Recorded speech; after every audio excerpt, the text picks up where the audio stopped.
Hello, friends, various folk in the chat. It is I, Elf, here for episode 18 of our wonderful GM prep stream for Star Wars Desperate Gamble.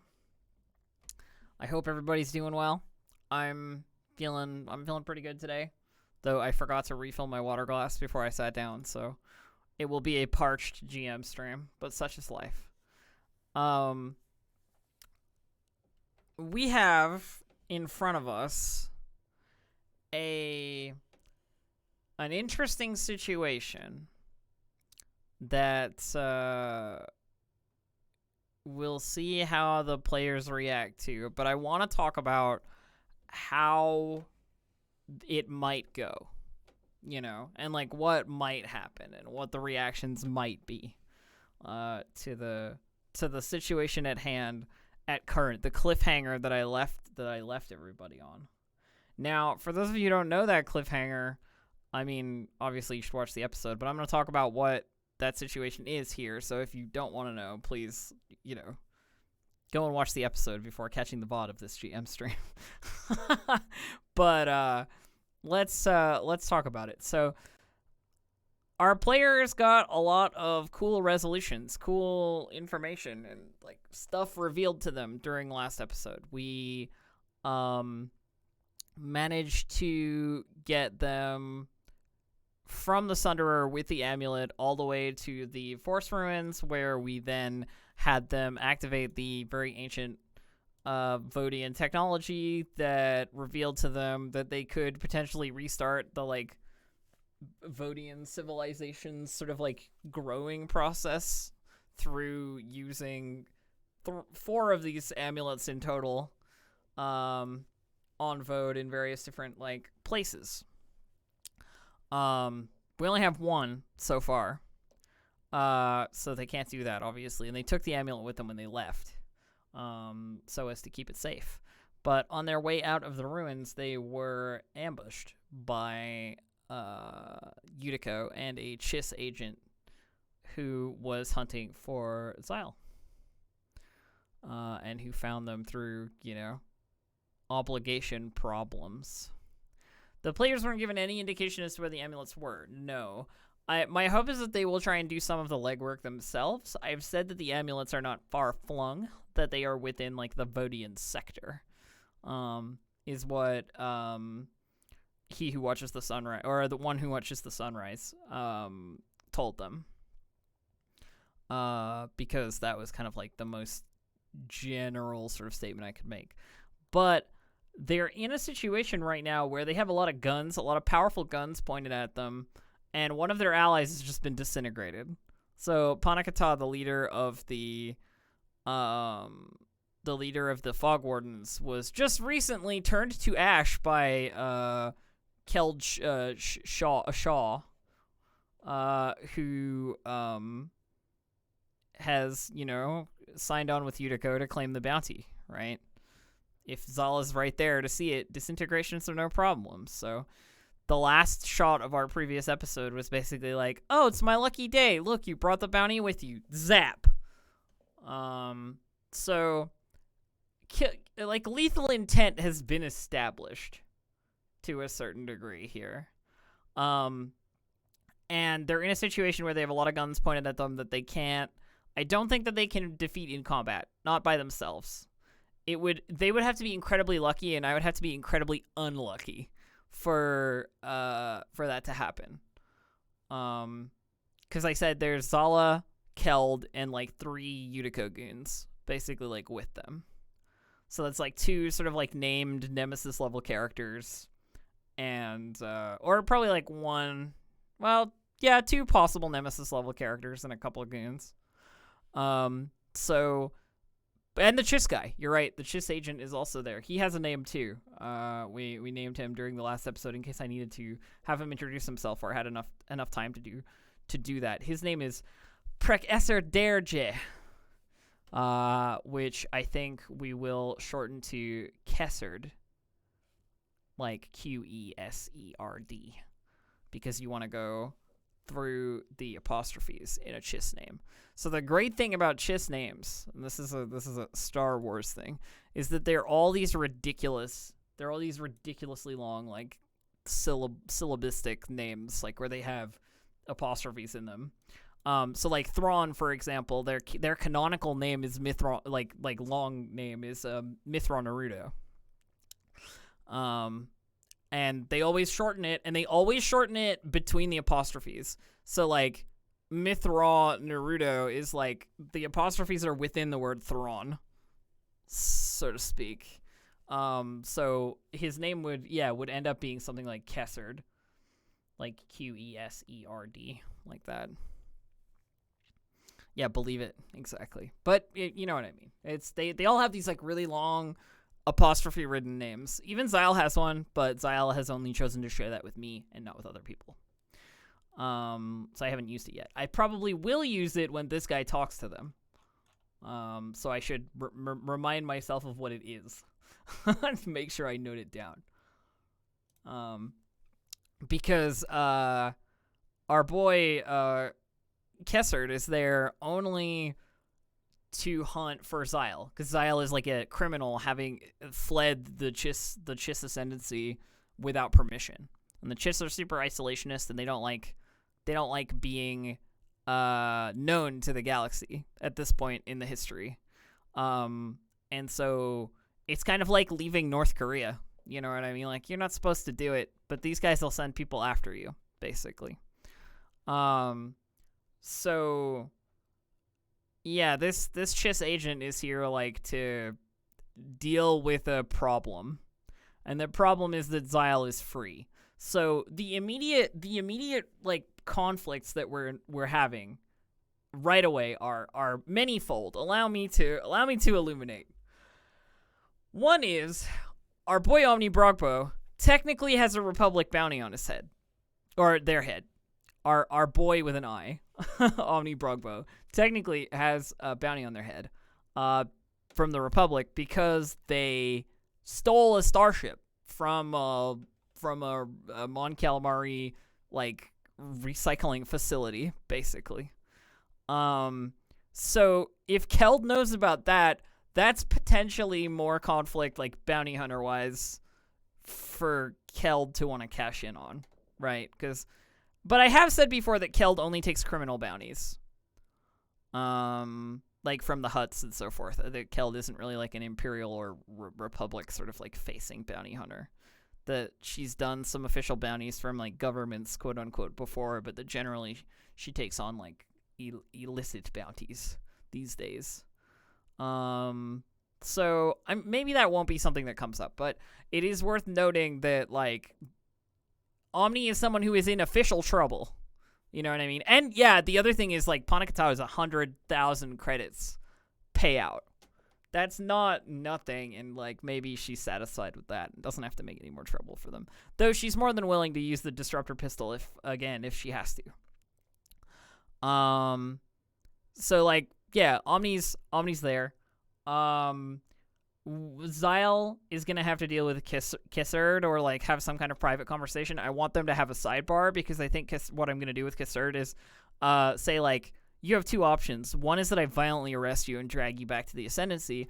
The second is that you work for me now, and that you will report to me anything that happens, anything that the Ascendancy should know, anything that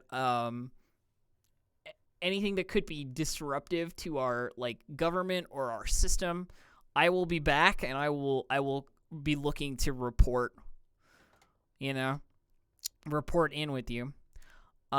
She could always say no. They could always say no, but then it becomes like, do you say yes and then not do it, or do you say no and then fight? Do you like? There's a lot of choices. It's not forced. It's not forced. If you know what I mean. It is an option from an authority that currently has the upper hand. It also costs 50,000 credits to fire that gun once. Yeah, this is the disruptor pistol. Yeah, it's not cheap. So that would be my thought for getting out of that sort of non-violently, because I will assert that our current party doesn't have a great amount of lethal force, and it might be difficult for them to fight their way out of the current situation. It's a little tricky. Zala, of course, just wants the amulet. She's there for the amulet.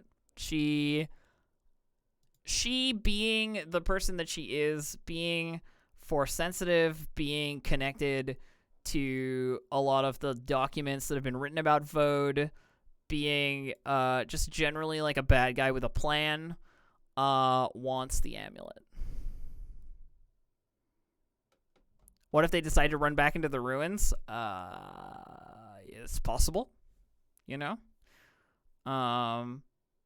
There's a lot of possible like shenanigans that could happen. If they decide to run, there are mitigating circumstances in which they might get help from like the environment, because the planet quote unquote is on their side. Xyle has the amulet in their possession, and therefore can move more freely than other people through the jungles of Vode, based on the like sort of alliance that they formed. But yeah, the idea is that Zala wants the amulet. I think Zala is more than happy to say like, get off my planet, give me what it is I want, and get the hell out. And you can continue to live your miserable lives while I work on taking over this, this sector, basically. Alternately, if they resist, we can go for the the prison escape montage, sort of like later on, because Omni is pro hacker fish / mechanics champion. So that could be fun. Yeah, no, the Sith Sorcerer Ghost is not going to show up and help them. It's very unlikely that would be a thing that would happen.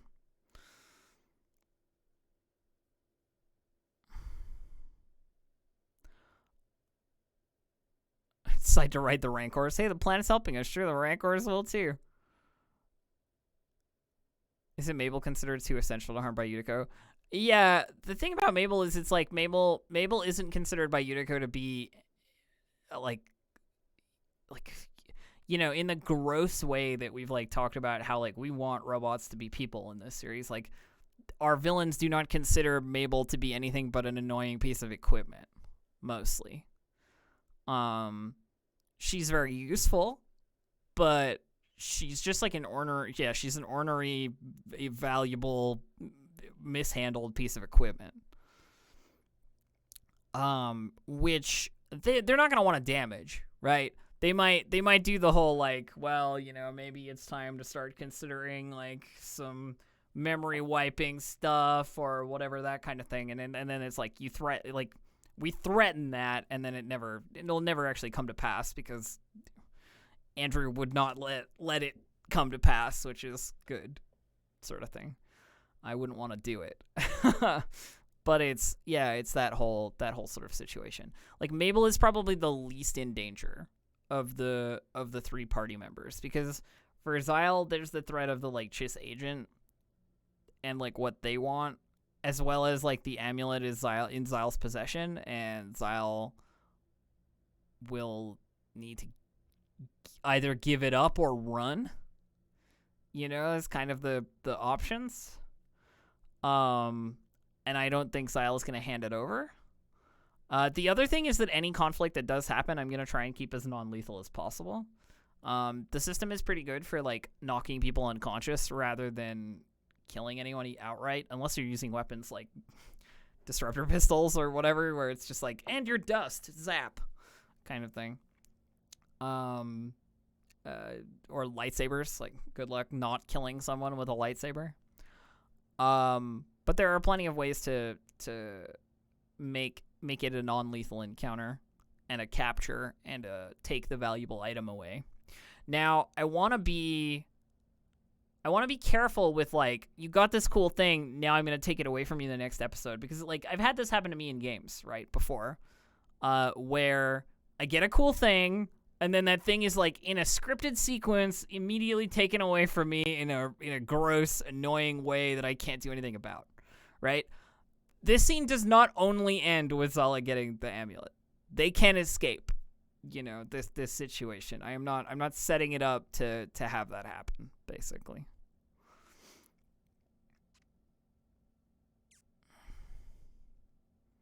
Yeah, but nobody in this encounter on original poster knows anything about lightsaber form anything. If anybody here was holding a lightsaber, they would use it and it would kill people. You know what I mean? Like, it's the whole thing. Yeah, chaotic bastard. And this is the stuff that I was thinking about, right? Like, because if they show resistance, right, to giving up the amulet, or like in general, like surrendering in any way, then having the amulet is going to mean that power, like that frustration, that desire to like escape, is in some way translated to our, like, our jungle, our Vodian jungle, and we can invoke a distraction, which may allow our player characters to, run to their speeder and fucking jet out of there or something, or hide, and like stay quiet until they can't be found, that kind of stuff. If Zal had a chance to spend XP and get force sensitive stuff, Zal's been sitting on XP for like sessions on sessions on sessions, but it's up to Aki if they want to spend that XP. Like, I don't have anything to do with the player characters on the offset, basically. Like, my one DMing stance is that the only thing you have to do is learn the player character stuff and like do the player character stuff if you want to. And I can direct you, but like, maybe like think about it 20 minutes before the show rather than right away, that kind of stuff. They have enough XP to get force sensitive exile if they want it, basically. That much I know. Yeah, it's one of those things where it's like, yeah, Vode can't bust out the big guns exactly, but it can provide enough risk to Utica's more valuable assets that they can't risk pursuing them, that sort of stuff. Yeah, we talked about it at the end of last episode, Bart Prince, while we were doing the wind down after the session, talking about like the situation at hand. We have like a 10-15 minute, like debrief after every game just to make sure everybody's good. And I did mention that, like, if you want to take it. You know what I mean? Like, you can take it anytime you want. And I thought around here would be a good time to do it. So I think they'll be thinking about it for sure, taking the, like, force-sensitive stuff. Sal gets the red eye glow and busts out the force lightning. I don't think so. You gotta be much more powerful in the force than random first awakening to force lightning some shit. It's not quite that easy. But so there are a couple of ways this shakes out in my mind. There are a couple of ways it shakes out. One of those ways is force creates a distraction. The jungle helps them. They escape. They meet up with the Fog Wardens, who like now have another commander because they've got to know that Panakata is dead. Like, it's got to be reported that she's gone. And we get to talk about the new Fog Warden stuff, which, by the way, Bud Prince has provided me with two fantastic NPCs to choose between, vie for the leadership of the Fog Wardens. Let me find these wonderful fellows. So we have hang on, let me just bring it over here. Just make sure I'm in the right place. We have Gubbs, Sergeant Gubbs, they them, Fog Warden Giant. They're just very large. They got a little backstory. Recipients of early tests of Fog of War and growth serums, resulting in their extreme height and bulk. They were never outfitted with new armor after the growth experiments were deemed too costly and discontinued. Gubbs has taken to growing their own gear out of Funkelwood, though nowhere near as sophisticated as the Vodian biotech. It still offers significant protection and naturally camouflaged. Gubbs is often at the forefront of the most brazen of the Fog Warden's assaults on Utico assets, armed with the heaviest weaponry available, melee or otherwise. Just a big ol' honky person. just great. Just Gubs is fucking great. And then there's Lieutenant Clipper, she, her. Lieutenant Clipper is camouflaged as the parasitic vine spiker mushroom. Lieutenant Clipper is the Fog Warden's premier ambush specialist. She's adept at navigating the fungal trees with her grappling hooks, climbing implements that she also wields as melee weapons when necessary. Thanks to her treetop observations, she's mapped out the behavior of the most dangerous Vodian flora and fauna, knowledge she uses to boost the deadliness of her traps and ambushes against Yutiko. Lieutenant Clipper, everyone. I mean, they're both so great.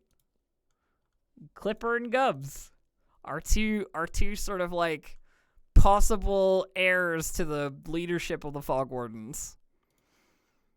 I'm Team Clipper. The grappling hooks got me. She's cool, but Gubs, Team Gubs. Everybody's a fan. How would Zala react to Vode noticeably fighting her? That's a great question. I think of the people in Utica, she knows, you know, that there is something to the planet's like resistance, more than anybody else, but she wouldn't acknowledge it any more than anything else. I think she like keeps her force sensitivity stuff secret. She's the only character we've written so far that has a lightsaber, but that never uses it. But yeah, so we've got Gubs and Clipper. I don't know why, but Gubs just makes me think they'd have this voice, you know, just echoing from inside a fungal wood helmet. They sound a little bit like this, you know, very enthusiastic. I don't know if it really works, but you know, I don't know if you can hear me when I have my hands over my mouth. And then Clipper gives me the like, of course, sort of this voice, sort of a vibe, you know? Lieutenant Clipper keeps herself quiet and efficient. You know, that's sort of where I'm at with both of those two. You know, they're both very great, and I should add them to our list of NPCs. In fact, let's do that so that I have easy access to them. Should I require them? Let's add ourselves some handouts, and then we'll just add them this way. So I know I have the option to make character sheets for these characters, but I have found that using the dice pool in a sort of like general sense has worked better for me with this system than necessarily I'm just gonna grab these images than necessarily writing us an original character sheet for every character and then rolling from the sheet.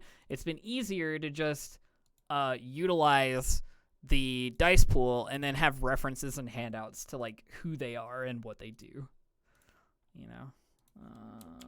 Gubs, he's a sergeant, or they are a sergeant Gubs. I should put they them just so I remember. They them, wonderful. I should pronoun all my NPCs. I haven't been doing it. Okay. Got Gubs here. I'm just gonna grab the descriptions and so forth written directly for me in the old Discord by Butt Prince. This is what I mean by like our collaborative community GMing stuff. Like I can just utilize that which has been given and not worry too much. Okay. So, did I change the title? I did. Save that. Searching Gubs. Wonderful. And then we can... Nobody cared who I was before I put on the mushroom.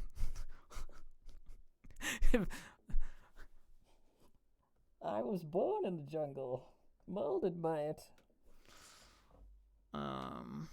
Let me grab Lieutenant Clipper.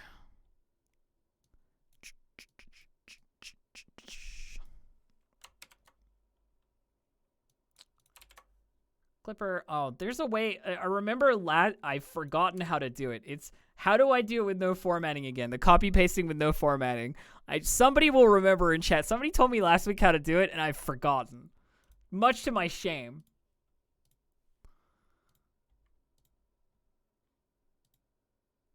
It's Control-Shift-V. Yes, there it is.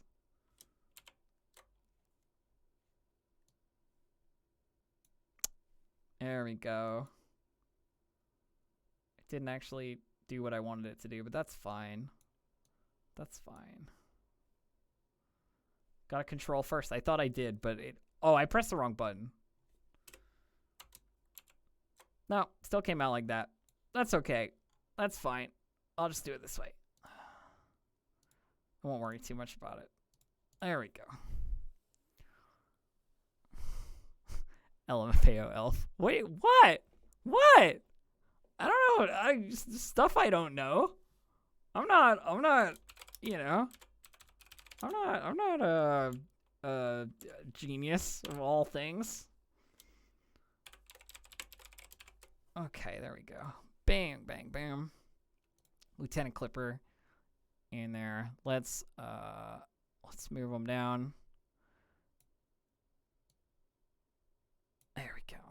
All right, so we got them as a quick reference. So back to what I was saying before I got distracted by the wonderful NPCs provided to me by the community / butt prints. There are a couple of ways I see this shaking out. One is they manage to escape. They manage to escape and they make their way back to the safety of the Fog Warden's like hideout, and we meet Gubbs and Clipper as characters, because like there's gonna have to be talk about what's gonna happen, because if they escape, the immediate next thing that's gonna happen is their ship is gonna get like impounded, basically. So if they're gonna want to get back to Vode City and onto that ship eventually to get the hell out of here, right? So then it becomes like, well, how do we get back into Vode City, back to, you know, like doing the stuff that we need to do? And yeah, oxygen becomes a problem, because it's like you need oxygen supplies. The Fog Wardens don't have oxygen supplies to give them, because the Fog Wardens all have fung lungs, so they don't need it. Gubbs Ex Machina smashes their way in. Well, that's the thing. If they go to the Fog Wardens may be able to help them get in. You know what I mean? To the like lockdown areas. In like sort of a desperate last ditch Fog Warden all out vengeance for Panakata kind of move, you know? So there's that option. There's the other option that they surrender. It is entirely possible, knowing my player characters and knowing my players, that they just surrender and look for an opportunity. And at that point, we're talking about like Utico holding cells in the secure sections of Vode City. We're talking about a breakout and then a gathering of their stuff, and a sort of like another equally desperate but slightly more on their own like run for the exit. What if they just sprint for the ship? I mean, they could do that too. They'll encounter some resistance in Vode City, because obviously like Zala's gonna calm Link over, or like, you know, communicate at all that things are happening. But that basically just turns into like sort of a fight on their own. They could agree to, you know, hand over the amulet. They could like be on their way that way. And I think that'll be the least violent option, but also the most feeling like they failed option. But the thing is, if Zala does get the amulet, if they're arrested, Zala's gonna get the amulet too. Like if they're captured, Zala's gonna get the amulet too. But if she does, then it sets up a possible like villainous confrontation later on in the story, like down in season 2 or season 3, depending on like how far we get, quote unquote, story wise, because she'll have something that they need, like to do the thing they want to do. And if she has it, then in the meantime, we can make Utico sort of stronger and more annoying while they are not on Vode. Would be my plan, you know. I'm not entirely sure how that will go particularly, but you know, that's something for us to talk about as we move forward. The Chiss agent is sort of like a fly in the ointment, so to speak. He's there because of the role that was made for the obligations stuff. And I think he's gonna have a conversation with Zyle that like goes one way or the other into like cooperation or not, depending on what Zyle does. And if I know the way that like Aki plays and the way that Zyle is as a character, there's gonna be a lot of resistance, which might turn it into like we run again.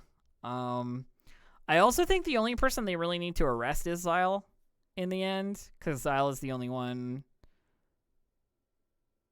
But the other thing is like that turns into like arrested for transportation back to the Ascendancy. Basically, like the Chiss guy is gonna take like custody of Zyle if that happens.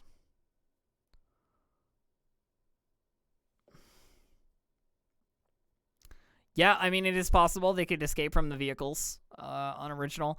The thing about this kind of situation is that there are so many possible branching paths that we're gonna have to be open and ready to roll with the punches, to see what our players do in the situation. And like that's not always what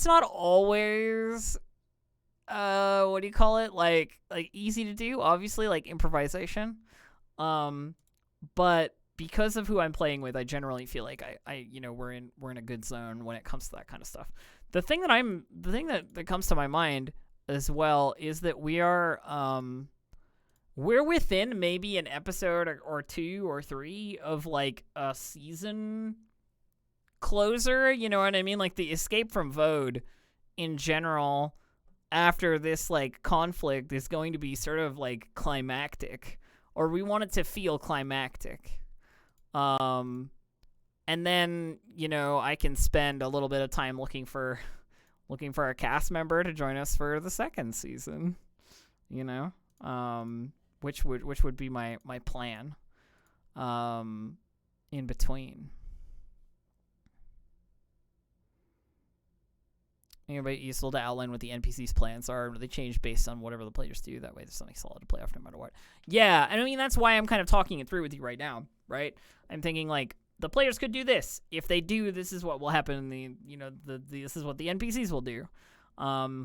It's one of those things where it's like, I could sit down and just see what they do, but it's nice to have an idea of how I will respond based on the choices of the players, but it really does come down to, like, what they do. Zala only really cares about the amulet. Yeah, the player characters are expendable. She doesn't really care if they live or die. She doesn't really care if they escape. She doesn't care if they're in custody, really. All she wants is the amulet. The only problem is that they know what the amulet can do, theoretically, or they wouldn't have it. So there's some suspicion as to, like, if keeping them alive could lead to trouble in the future. Could Mabel's family be a possible unexpected ally if you need them to escape? Yeah. Imperial droids were definitely part of the, like, if they get all the way to the cells, having Mabel's family assist in their escape was definitely part of my thought process. There aren't any droids with them in this, like, particular band, so to speak, because it's like 3 Utico goons that Zala trusts, Keld, and Kasserd, the Chiss agent, right? Like, it's sort of like the special team, so there isn't Imperial droid conscripts, so to speak, here. Mm-hmm.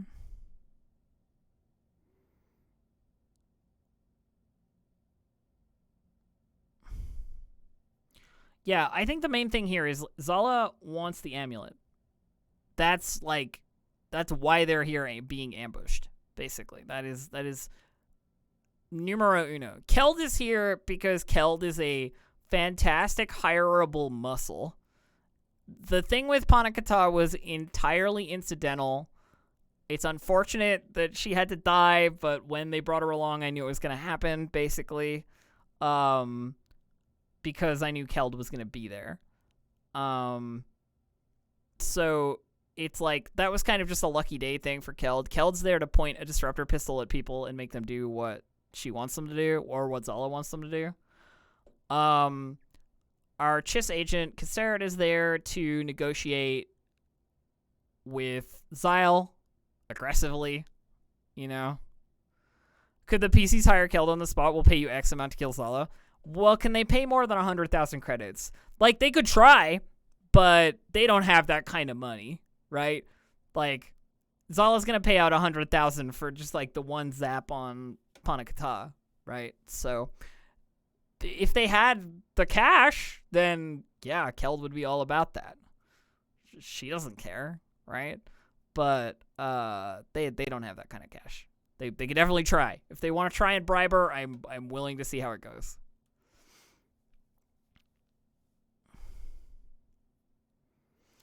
And then our Chiss agent is there because they knew where Zyle was, basically, or how to find Zyle. They'd been doing their like legwork.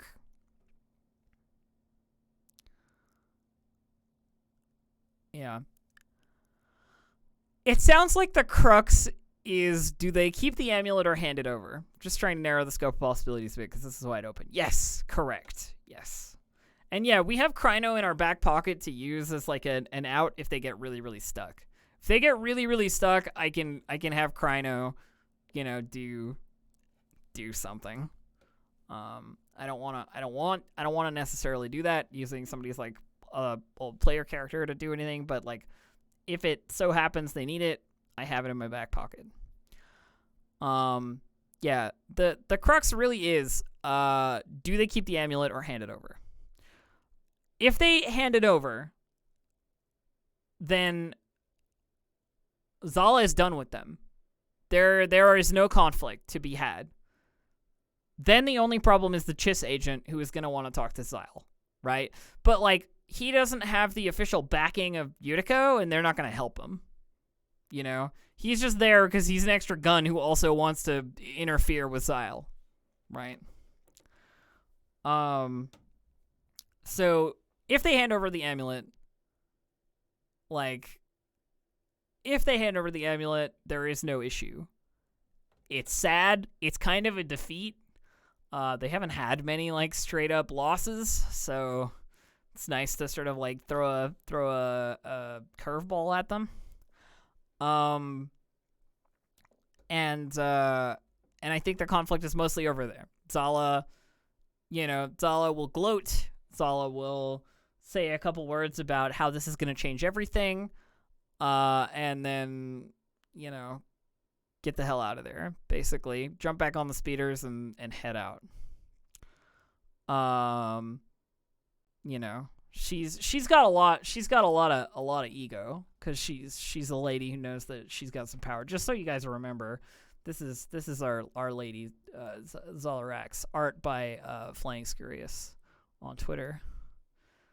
This is one of our lead villains of the piece.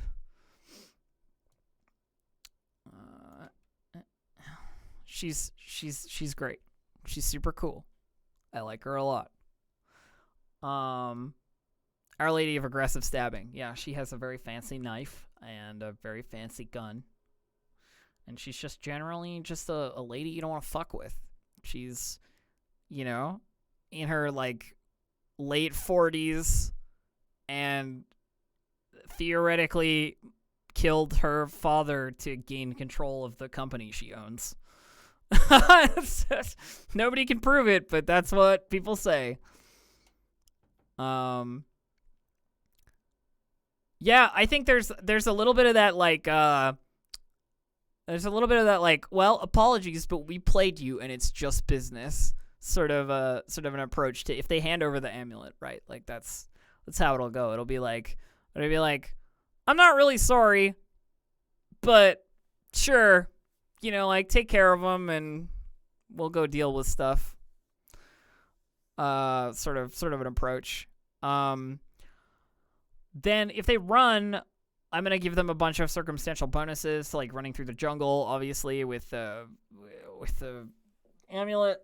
So I really think they're probably like ditching out and running them to like trying to get to the Fog Wardens is like their best move.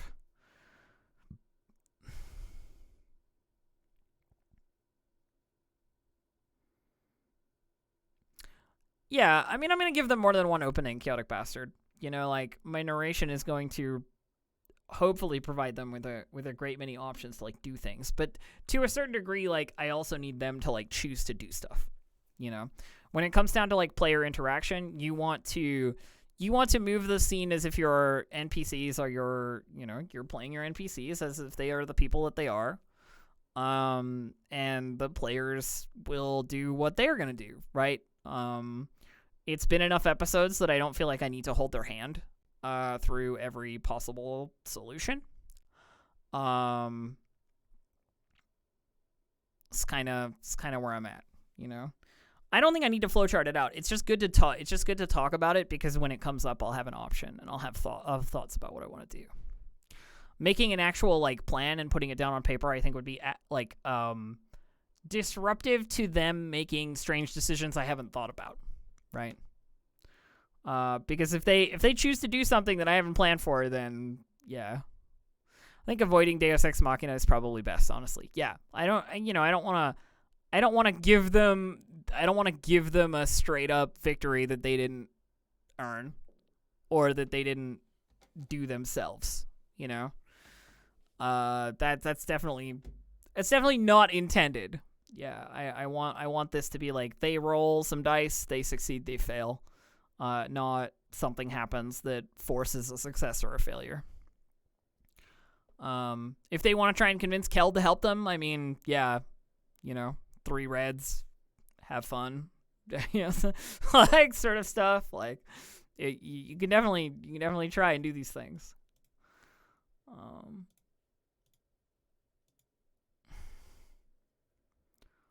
But I want them to try. I want to put them in a situation where they have to try and get out. I feel like a lot of this campaign, and this isn't the fault of myself or the fault of the players. I think this is just like learning a new system and getting involved in a new system in general. I can go back to this. A lot of this campaign, I have done a lot of talking. and that I have almost narrated their way out of several situations where I should have left it to them. I feel like that has happened, before. Was Keld the one Kryno threatened? No, Keld is the old lady. Keld is the old lady based on the Scribshaw lady from the Icewind Dale campaign. She's the one that took Kryno on a like mentoring journey to go arrest some fox lady on the button. She talks like this. Has a very cavalier attitude about life and death. All of her friends are dead. Was it the person who had dealings with the Fog Wardens? That was Takeda, the Ithorian. They've sort of like faded into the background, but they would be sympathetic were they approached at this point, probably. Yeah. But going to the Fog Wardens would basically be going to them, I feel like. So yeah, it's a lot of like, I put them in a situation and I've given them a week to think about it as a sort of setup, That's kind of where we're at right now. And I like that we have some plans and that there's like some thought as to like what we're going to do. I think there's a strong possibility that Zyle will try and do some like force stuff. Do light side points let the players create narrative opportunities? Light side points upgrade their ability to deal with narrative situations. You use a light side point to upgrade your roll, so your roll will be better, basically, by using a light side point. But also, like, if they want to create narrative opportunities, all they have to do is ask me stuff.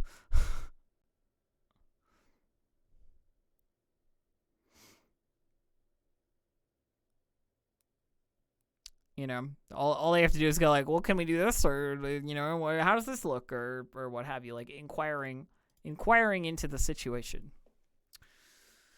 But I'm looking forward to seeing what the kind of like general attitude is. I don't think Mabel is going to have like a hard line into most of this stuff.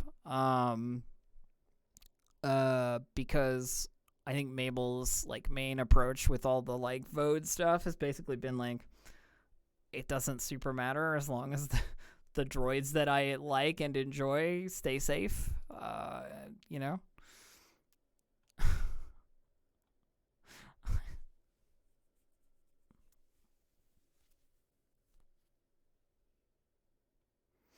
Yeah, rules as written Destiny points can be used to create narrative opportunities. Yes, Rayfadane is correct. They can be used that way.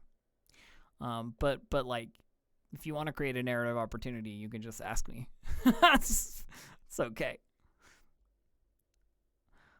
Off-world, how will Mabel's obligation change, if at all? I mean, we'll talk about that when we get there. I'm not sure exactly what Mabel will want to do. I think Mabel will still want to be tied to the sort of like Imperial droid community on Vode, and that there are ways we can do that,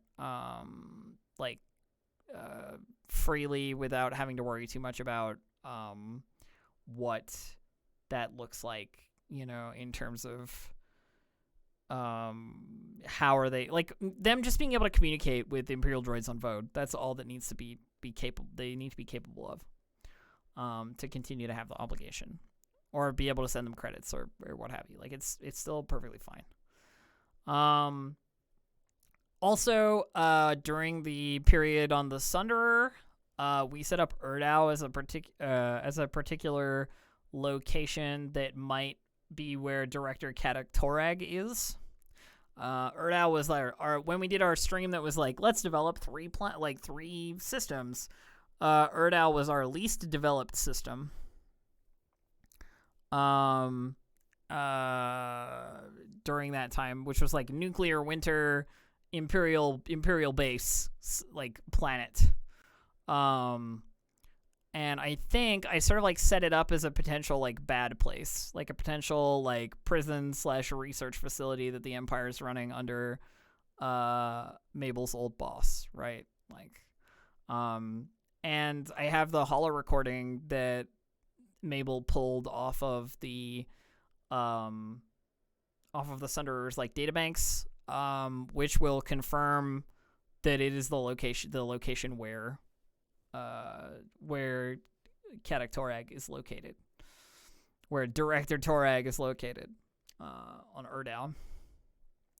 And there's going to be mention of the amulet, as if he knows something about it within the holo recording. It's like the way that Zala knows about all the amulet stuff and the Vode related like mysticism is because the Empire was doing their like weird, you know, pulp science shit with the Force on Vode, and like lots of documents were left behind, you know? So it's this whole thing where it's like, I found the research on the Ark of the Covenant, and now I believe that the Ark of the Covenant exists, and now I have found evidence of it. In fact, you have part of it in your hand, you know, like something that I can use to grow my own technology and so forth. That kind of thing. Because the idea and the like, the things that have come out of the like season, the like research of these documents basically, is the thought that if you have control of the planet, you can grow whatever it is you want.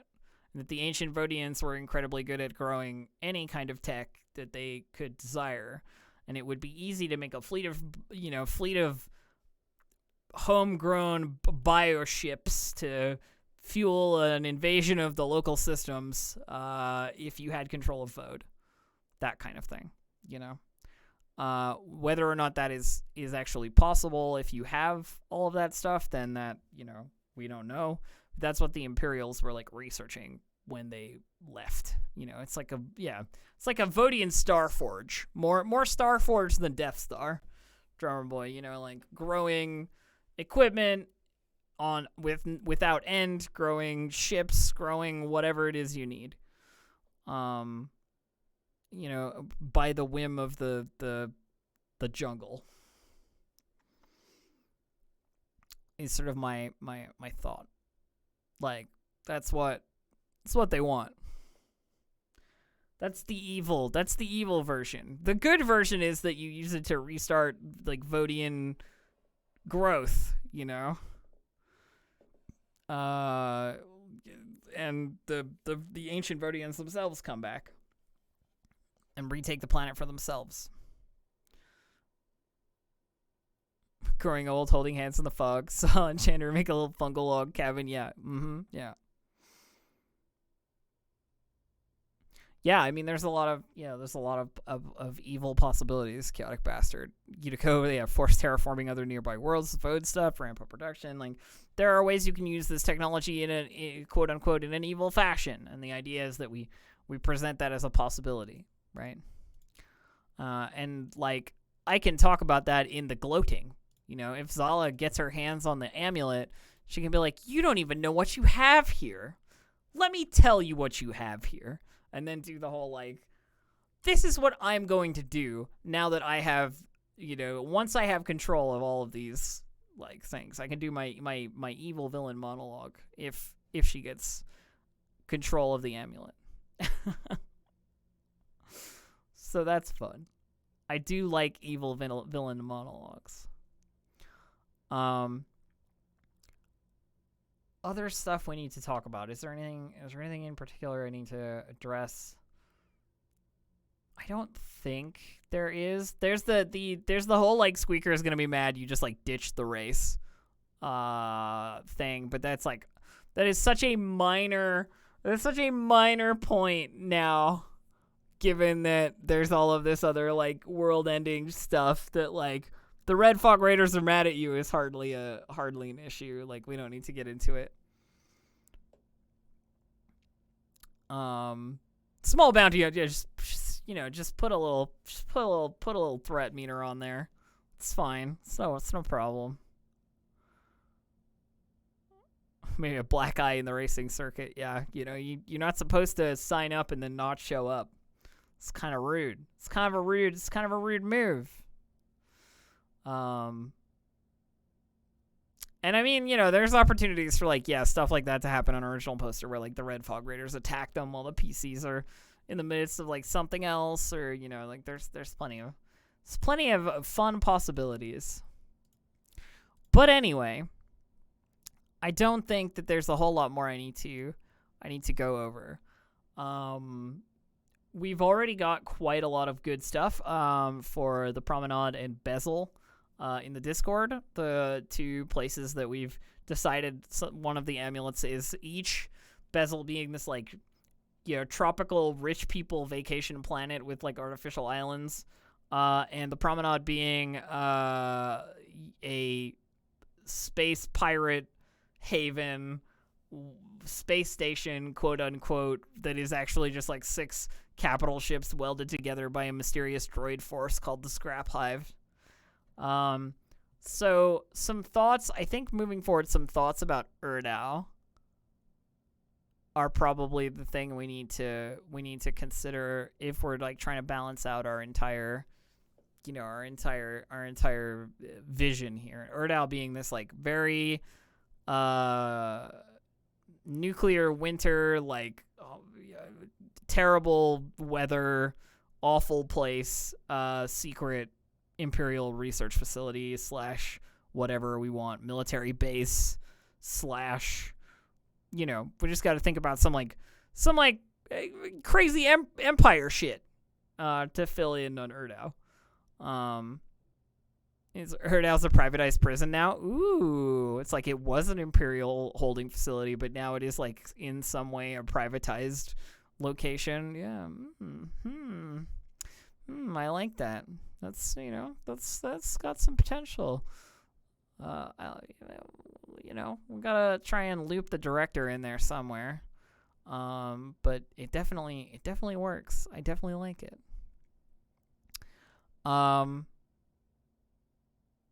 Yeah. But that's more for, like, we'll talk about that in the Discord as we go forward. Sort of stuff. We don't have any urgent need for information about it.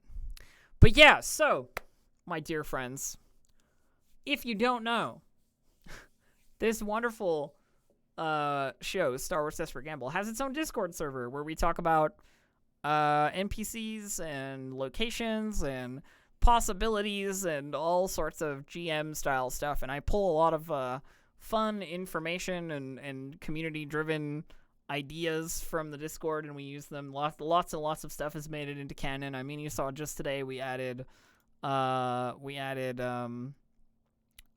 Gubbs and Lieutenant Clipper NPCs to our list of cool NPCs to have in our back pocket.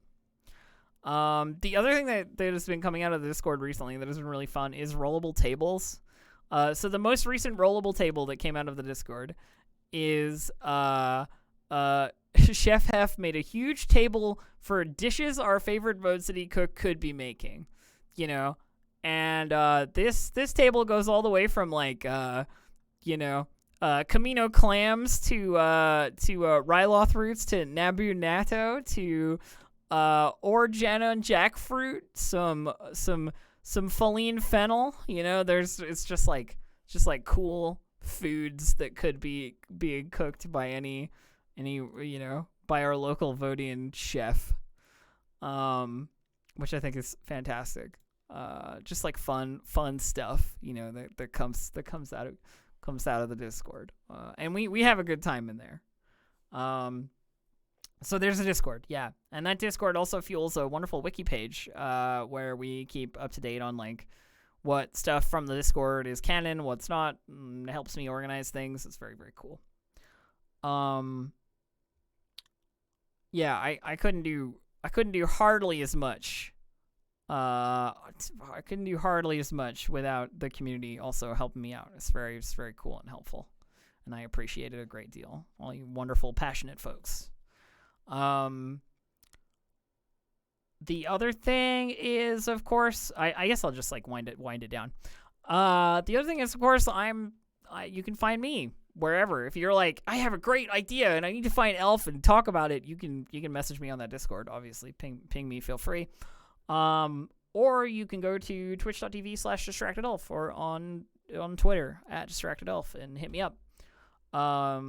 My own streams at the moment, I think, are going to be going back in a sort of like evening times League of Legends with my partner kind of a way. I've been feeling like that's where I'm feeling the best right now. So you might see something later this evening.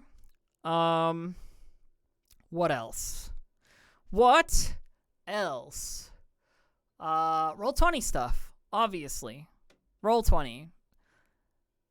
I could not be doing this cool Star Wars game with all these notes and all these NPCs and all this fantastic stuff that we get together without Roll20. Roll20 is a wonderful virtual tabletop system where you can play pretty much any role-playing game you want. All the way from the world's most popular fantasy role-playing game down to the most obscure thing you can think of, as long as you can roll a dice. Or even if you're just pulling cards, you can also do that on Roll20. Basically, if you want to play any game over a vast distance, or even in the same house, if you want to use a virtual tabletop, Roll20 is great, and you should use it. It's super cool. You can sign up today at roll20.net for a free account. I don't have a good tagline today because I didn't think about a good tagline today, so we're just gonna say Roll20. It's pretty fucking good. Yeah. That's gonna be it for me for today, friends. Thanks for joining me for the old GM stream. Soon enough, once we get into our season break for Star Wars Season 2, Desperate Gamble Season 2, we'll be doing slightly longer GM streams so that we can like build out what's gonna happen in Season 2, like important stuff to know. And all that sort of stuff. I'll see if I can get a co-host on here again. Maybe Abria will have some time sometime soon that I can steal. I've been alone too long. I'm going crazy. So we'll see you tomorrow for Desperate Gamble, and then next week for our next GM stream. See you, folks. Bye, nerds.